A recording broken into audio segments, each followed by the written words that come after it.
Dear friends, welcome to CNS Viewpoint. Today we are going to talk about an issue, which I read in the newspaper, that 70% of health workforce that is administering COVID vaccine is female. And that made me think, and if you read the tone of the news, it is very self-congratulatory on the government's part, as if it is because of them that women are playing a key role in administering COVID vaccines. Actually, the truth is that at every level, you will find it is women who are shouldering the responsibility of delivering healthcare services.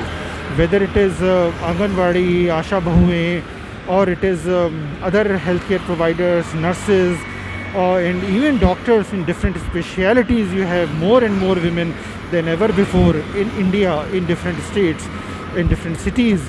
When I say ever before, so for example, surgery, which had very few women 30-40 years ago, and now if you look at the Lucknow King George's Medical University, you will find more women, female surgeons who are studying surgery, but also as faculty, as senior professors or senior faculty of that institute at different levels, assistant professor, associate professor, professor. Same in cardiology. There is a female cardiologist in King George's Medical University, which is in Lucknow, in Lari Cardiology, which is amazing. And I could be very wrong, but probably this is the first female cardiologist in KGMU, but I'm not very sure. I could be very wrong.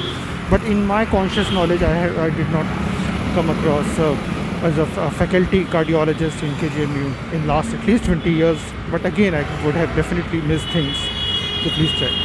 So coming back to the role of women in health services, it has always been very overwhelmingly significantly big than compared to the male counterpart, and they often shoulder the most difficult part of the most hard-working part of that whole chain.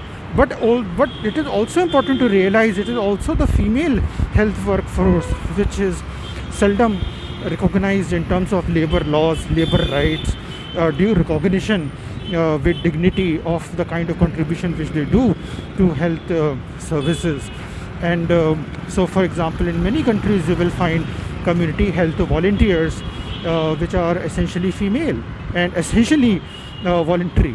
The whole word voluntary is very problematic because they need to be paid, and they need to be duly paid, covered by labor laws and rights of that particular country or state. And this is also true in many ways in India. So this is the main, if government has woken up now, better late than never. So dear officers of the government, please, if you really acknowledge the role of women in COVID vaccination, even if I hope you will also recognize the role of women and other genders in every sphere of health services and caring, as who is the main carer in our homes, in our communities, in our healthcare services at every level. Is it not a female?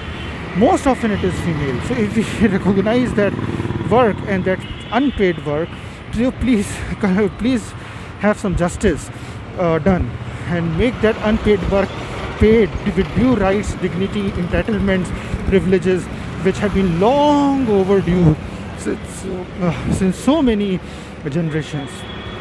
So with these thoughts, let me end today's CNS Viewpoint, and with the hope during 16 days of activism against sexual and other forms of gender-based violence that we will probably accelerate more. Let us hope that we accelerate faster towards gender equality and human rights for each one of us than ever before.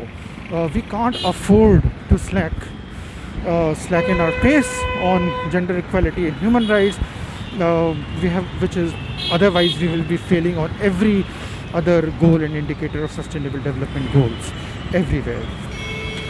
So till then, we will meet tomorrow 5 p.m. again, just like every other day, 5 p.m. India time, with our thoughts and views and perspectives on some news that made us think. Bye till then. Stay safe.